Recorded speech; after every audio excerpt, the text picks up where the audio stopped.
नमस्कार दोस्तों, स्वागत है आपका फिर से इंडी प्लस न्यूज़ में। दोस्तों, आज भारत के अंदर फिर से पेट्रोल और डीजल की कीमतें बढ़ गई।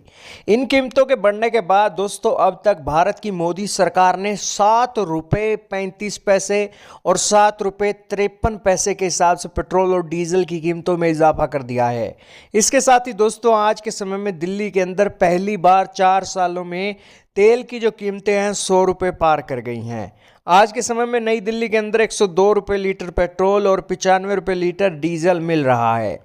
लेकिन दोस्तों यहाँ पर जो एक्सपर्ट्स हैं वो कह रहे हैं कि अभी ये जो दाम आए हैं, पेट्रोल डीजल के रेट जो बढ़कर आए हैं, ये काफ़ी नहीं है। इनकी कीमतें आने वाले समय में और भी बढ़ सकती हैं।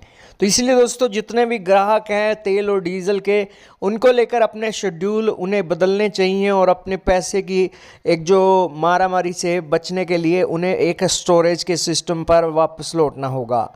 दोस्तों आज के समय में ये कीमतें बढ़ाई गई हैं और इसको लेकर दोस्तों बचाव पक्ष भी सामने आ रहा है। बताया जा रहा है कि भारत के अंदर जो तेल की कीमतें हैं वर्ल्ड के लेवल के हिसाब से बढ़ी नहीं हैं और अब ये जो कीमतें बढ़ाई गई हैं चौथी बार, इसके बढ़ने का कारण बताया गया है कि स्ट्रेट ऑफ हॉर्मुज में एक बार फिर से कच्चे तेल की कीमतें बढ़ी हैं, जिस कारण से ये कीमतें बढ़ाई गई हैं। वैसे भी भारत की जो तेल कंपनियां हैं वो रोज़ाना 1,000 करोड़ रुपए का घाटा सहन कर रही हैं और अब वो और घाटा नहीं सहन कर सकती, इसलिए जो बर्डन है वो सीधी जनता के कंधों पर डाल दी गई है। और थोड़ी सी भी कीमतों के अंदर बढ़ोतरी होती है तो दोस्तों भारत की सरकार चुपचाप रेट बढ़ाने की तरफ सिस्टम ले जाती है।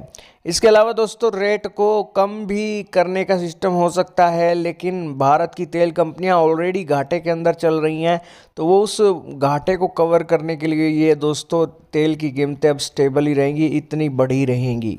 अब दोस्तों ₹7 की कीमतें बढ़ चुकी हैं और आने वाले समय में कितनी बढ़ोतरी होगी ये तो आने वाला वक्त बताएगा। लेकिन आज के समय में बचाव पक्ष का यही मानना है, और ना तो कोई विरोध होगा भारत के अंदर और ना ही सड़कें जाम होंगी। बेसिकली यहाँ पर तेल के मामले में सारे सिस्टम तैयार हैं और इस मामले को लेकर दोस्तों ना तो ओपोजिशन पार्टी कुछ करने वाली है और ना ही जनता इस मामले में कुछ करने वाली है और महंगाई का जो फटका है वो लगना है। और दोस्तों बचाव पक्ष कह रहे हैं कि यहाँ पर अगर कच्चे तेल की कीमतें बढ़ी हैं तो तेल की कीमतें बढ़ गई हैं तो इसमें कोई दिक्कत नहीं है। अगर आपको ज़्यादा ही दिक्कत है तो शराब की कीमत बढ़ती है, ये गुटखे की कीमत बढ़ती है, उस कीमतों के ऊपर तो तुम नहीं बोलते हो, वो ऐश प्रस्ती लत लगने वाली चीज़ें हैं। लेकिन जो ज़रूरत की चीज़ है उसके रेट अगर बढ़ जाते हैं तो तुम्हें दिक्कत होती है। तो यहाँ पर लोग कह रहे हैं, बचाव पक्ष कह रहे हैं कि तुम गुटखा मत खाओ, मीट मत खाओ और ये नशों का सेवन ना करो। वहाँ से जो पैसा बचेगा वो यहाँ पर लगा देना और अपनी लाइफ को बेहतरीन तरीके से जियो। बचाव पक्ष के ये तर्क हैं। आपका क्या मानना है इन तर्कों के बारे में और तेल की बढ़ी हुई कीमतों के बारे में? क्या ये बढ़नी चाहिए और भी?